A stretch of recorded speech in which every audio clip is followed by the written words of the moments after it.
played 45 games of chess simultaneously. So we played 45 different boards, allowed each opponent to bring up to 4 friends to consult with each other and play him. And he played the entire game blindfolded. So he wasn't really blindfolded. He was in another room. He held all 45 games in his mind.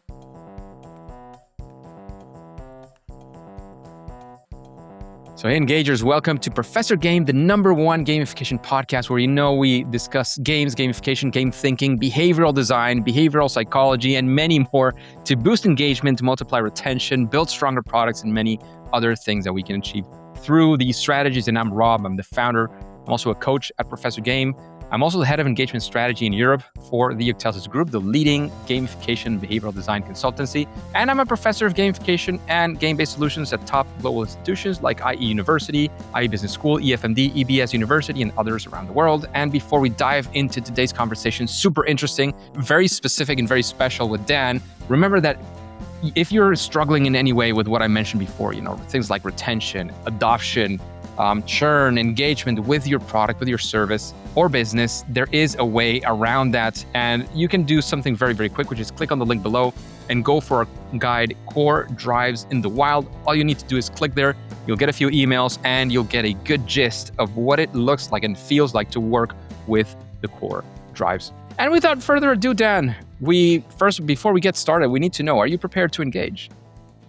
I am. So we have Dan with us today. Dan Shapiro, he is the author of a book called Decoding Genius, The Unexpected Lessons of After-School Chess Club. It's a book that explores what chess can teach us about memory, strategy, resilience, and human potential. And his journey began as a father trying to support his son, Harry, and grew into a deeper exploration of why chess has been connected to genius for over 1,500 years. And Dan makes the game accessible to parents, new players, and anyone curious about how focused effort, preparation, and strategic thinking can help people of all ages grow. So, Dan, is there anything that we're missing from that intro that we should know before we dive into the questions? No, I think you covered it well. Amazing. So, Dan, I'm pretty sure there's many things going on in your life right now. So what would a regular day or maybe week, depending on what looks better, more interesting to you, look like if we were to follow you around, to shadow you? Yeah, well, this week is particularly interesting. I'm actually on vacation from my day job in the business world, but getting ready to launch this book. We happen to be recording about a week before launch. So it's a very exciting time, and I'm spending 100% of my day talking to folks about chess, the history of chess, and it's kind of the original gamification in a way. So very excited for this conversation. Makes sense. Thanks for taking the time, taking your vacations to invest in something like a book, which is always bringing something interesting to the world. And then with the things that you've seen in chess, we always make this question about gamification, behavioral design, but with what you've seen in chess and what you've done in chess, is there any story of, I went all in, or I tried this thing and it really didn't go well, it went south in many ways?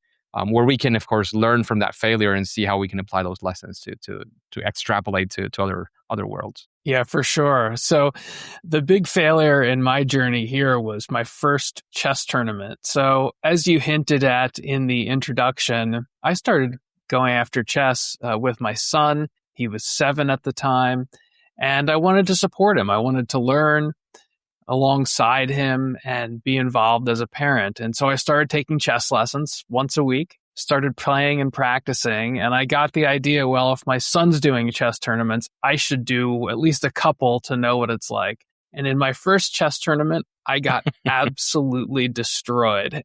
And that doesn't even tell the full story, because the way chess works, you get a rating. And when you're first starting, like I did, you have a very low rating. And so my opponents were all these impossibly small and cute 7, 8, and 9-year-old kids, and they were beating me terribly. And so it was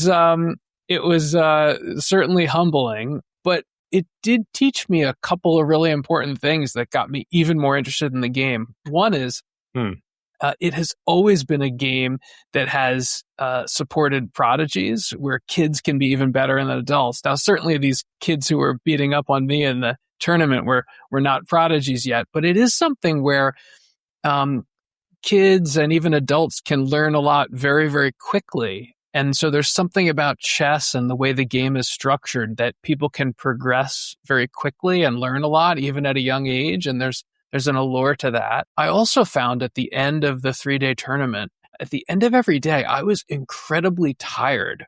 And so I started keying in on this idea of chess fitness. It almost felt like if you go out for a run and you're not used to running and you're out of shape and it's hard to keep up.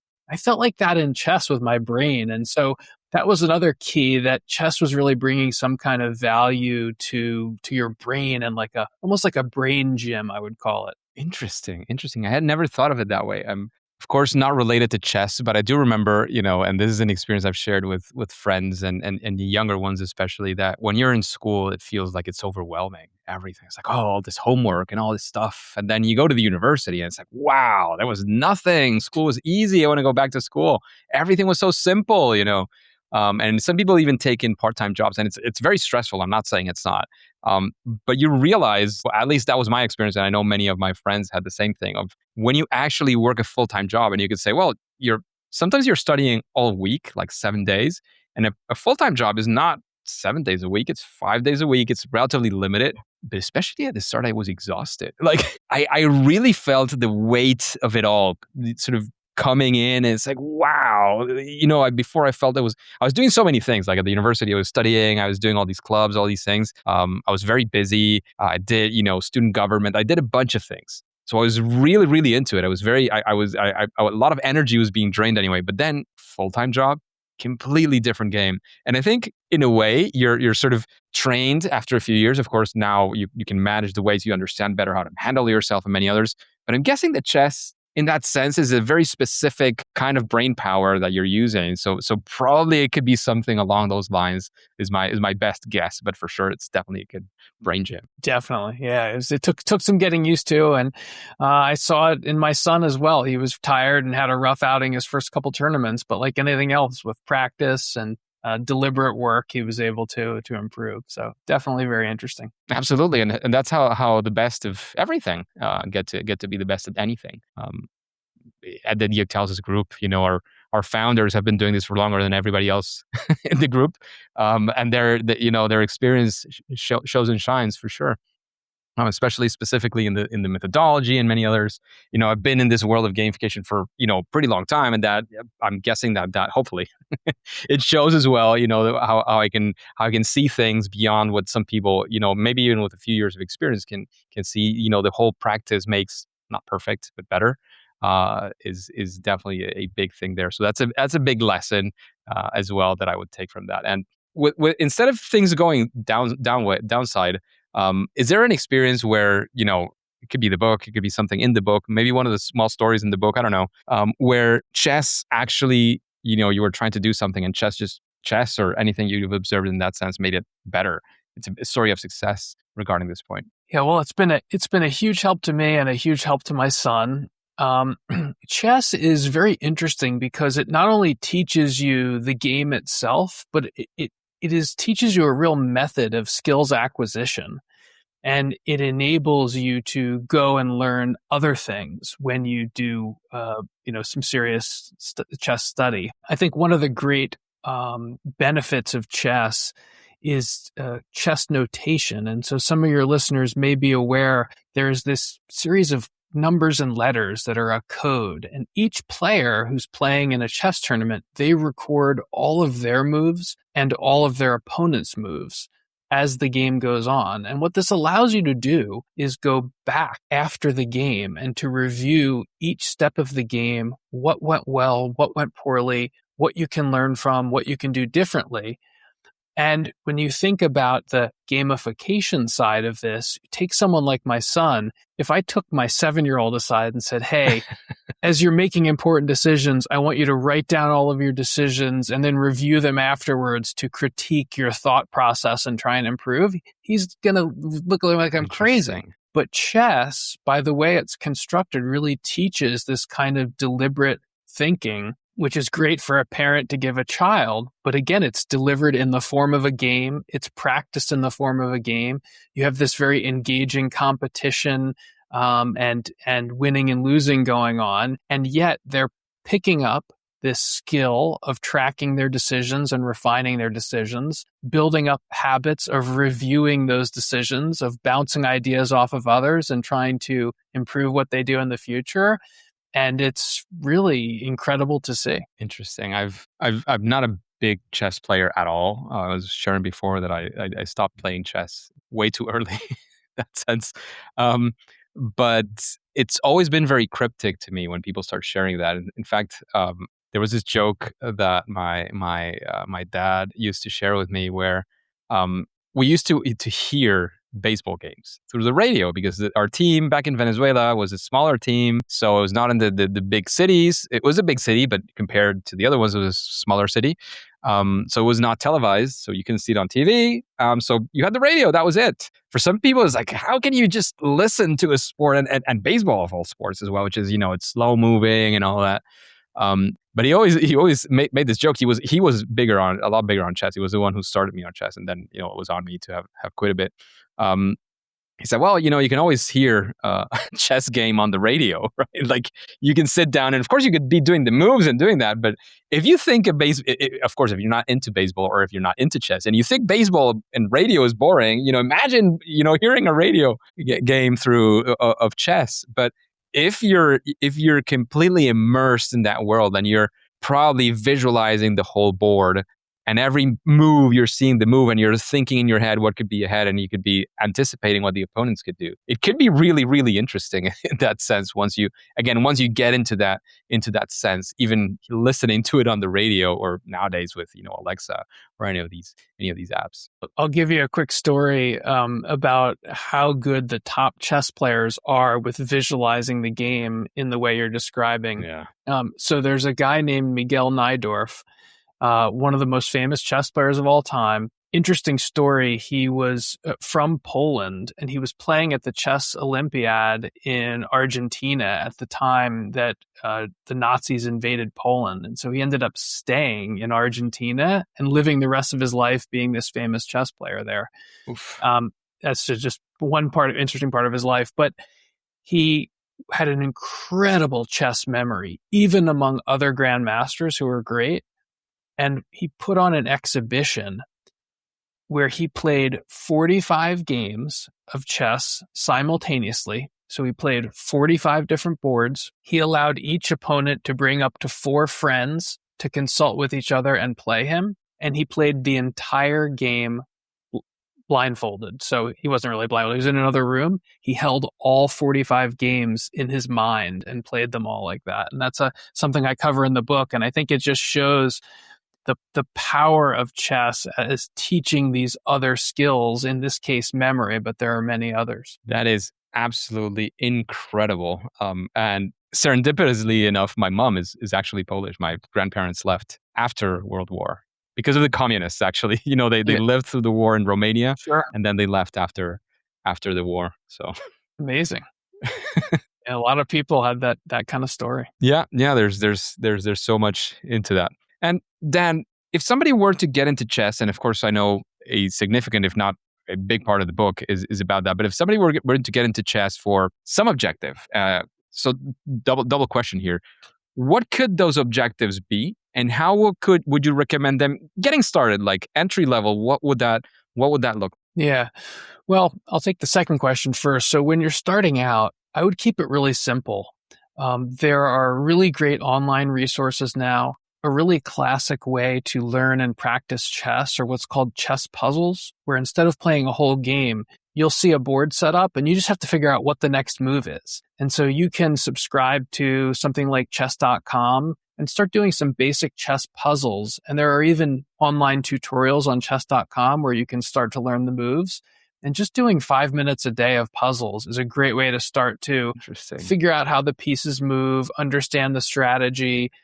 And then as you get ready, chess.com can pair you up with online people who are similarly lowly rated beginners who are just like you, and working through the game.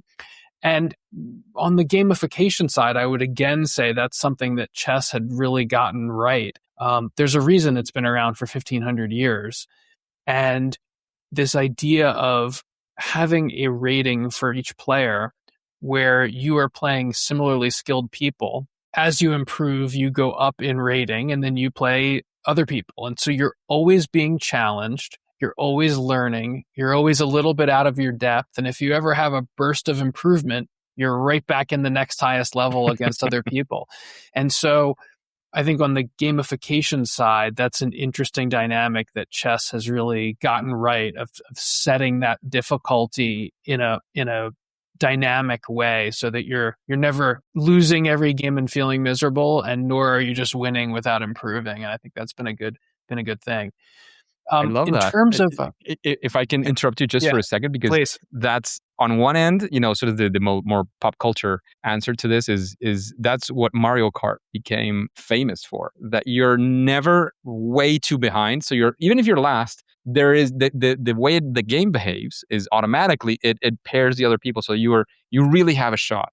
And if you're first, it starts getting a lot more challenging, so that you're always being pressed by the one who's right behind you. So that's the sort of pop culture answer, but that has to do with flow. And Mihai Csikszentmihalyi's a theory where you are in flow when the challenge is closer matching your level of skill in the whatever task that is. If it's too much, it's overwhelming, you quit. If it's too little, you get bored. In chess, by having the system that you're describing, you're essentially designing for flow. And this is something, I don't know how long the rating has been around, but it's probably not 1500 years old, but it is a lot older than many of the strategies that we've been designing in terms of behavioral. Yeah, it's very interesting. I mean, the game has really endured, and I think for your listeners who are focused on gamification, probably the use of chess, and I can give you lots of others, but one use is just when you look at a game that has endured. And not only that,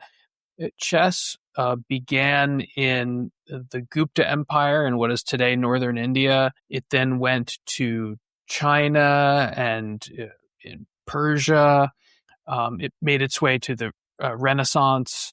And it's just been throughout the world over this very long period of time, different geographies, different time periods, different cultures, different types of technology around it, and yet it has still maintained its relevance. And so I think the things that make chess attractive and have made it sustain are interesting things for people who are creating games and game-like environments, because there's some certain handful of core elements of chess that seem to agree with humans of all kinds in all times, and really been relevant and kept everyone's attention. Absolutely. And what many of the talks I've given in the past, especially this was especially before COVID, when I used to travel a lot for speaking engagements.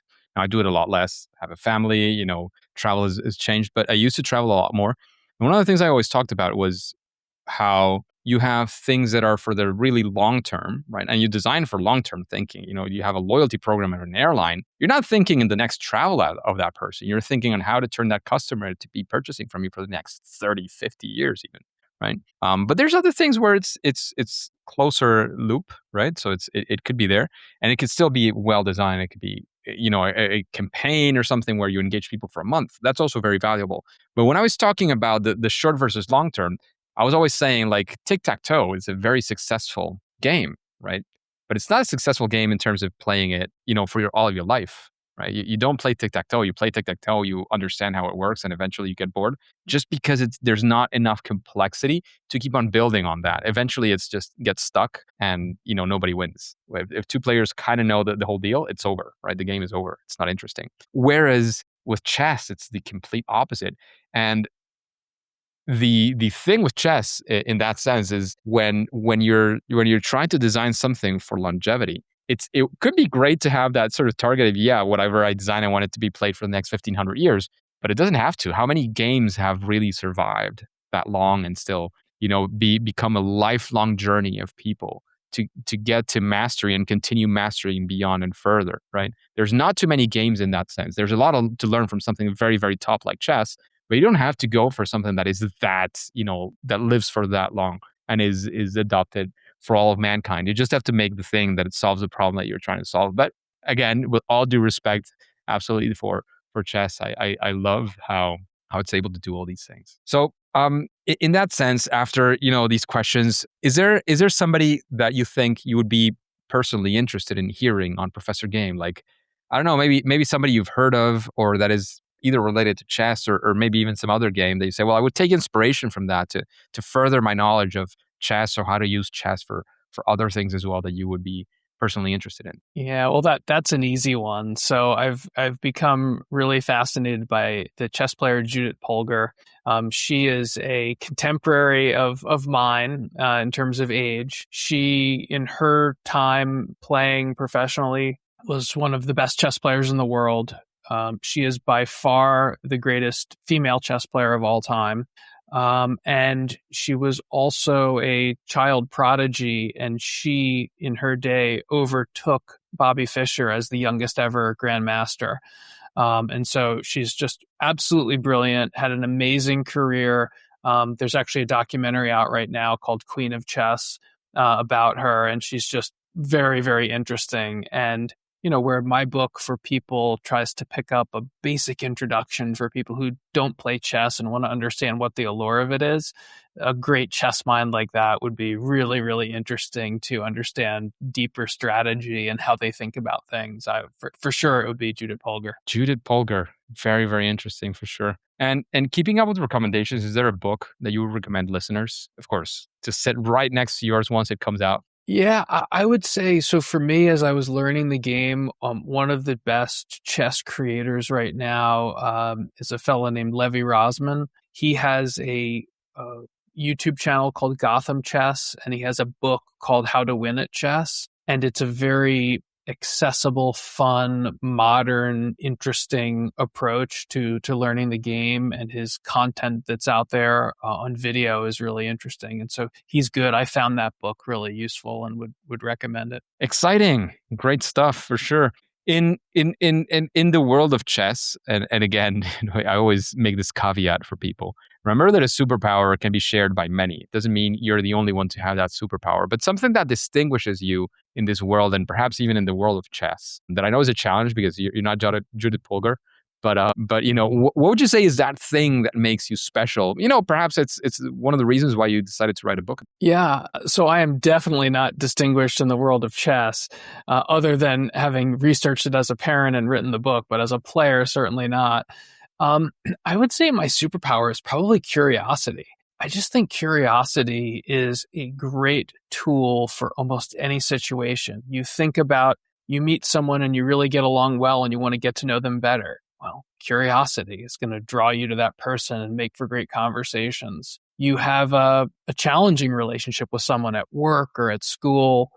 Well, again, curiosity, rather than just battling them, saying, well, I wonder why they're like that. I wonder why they're doing that. What are they feeling? You look at an interesting challenge at work, maybe a problem you're trying to solve. And rather than just being frustrated or working harder, sometimes it makes sense to be curious, step back, try and work smarter, understand the problem, try and come up with a novel solution. And that really is what led me to write this book and go on this great journey where my younger son took up chess. I didn't know anything about it. And I said, well, maybe there's some treasure there. And why don't I dive in and try and learn as much as I can about it? And I went on this great journey. So to me, curiosity would really be the superpower. Cool. Curiosity is always crucial. In fact, it's a core drive. Empowerment of creativity and feedback, which is basically led by the curiosity and how you want to do things. In core drive 7, curiosity and unpredictability. You don't know what's behind it. So both things, when they're paired up, they bring you something like that. It gives you that space to make your own choices, right? Because you're curious and you want to do your own research. You want to see how it works because you're curious about it. But then it's unpredictable. You're curious because you don't really know what's behind the curtain. So that's core drive 7 for sure. Very, very interesting. After all this conversation, I have a very good guess at what your answer is. But I'm going to I'll ask you also for the second one if that's the case. So what is your favorite game? And if it is chess, what would be your next favorite game as well? I think, I have to say chess because I've been so enthralled with it in the writing of this book. It also has brought me closer to my son. We've had a lot of great time together, not just playing chess, but also traveling to the chess tournaments. eating 3 meals a day together at the tournaments. And we've had a lot of really high quality father and son time. So for me, chess has become a lot more than just the game that's on the board. Outside of that, I love strategy games, word games, math games. I'm a big fan of crossword puzzles because I just love the quiet engagement of your brain. And to me, chess is the ultimate expression of that because there's competition, there's 2 players, there's deep strategy. But I love any of those things where I'm just figuring out, even if it's a little simple crossword puzzle. I love just activating my brain and going through and trying to solve it. And that's what I find fun and rewarding. Very, very interesting. Love that. And Dan, of course, before letting you go, before moving on to whatever the next task the engagers have on their to-do list is, we would like definitely to know where we can find out about your book. It's not launched by the time we're recording, but it will probably be launched by the time you're hearing this. So where can we find the book if somebody wants to purchase it? Where can we find out more about your work and whatever it is that you're doing in the world right now? So the book is available on Amazon. And the best place to learn more is at my website, which is decodinggeniusbook.com.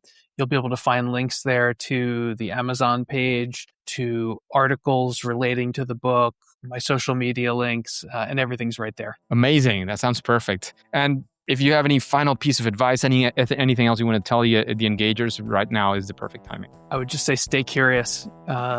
You'll discover amazing things, and don't be afraid to take a few steps in the direction of some little thing you notice, because a lot of times there's great stuff over there. Fantastic.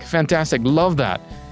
Dan, thank you very much for your time, for your knowledge, your experience. Engagers, remember, if you're curious about how the core drives work in the wild, in real projects, remember we have our free guide, Core Drive in the Wild. You can find it in the link in the description. All you have to give is your email and you'll get it straight to your inbox. And at least for now and for today, it is time to say that it's game over.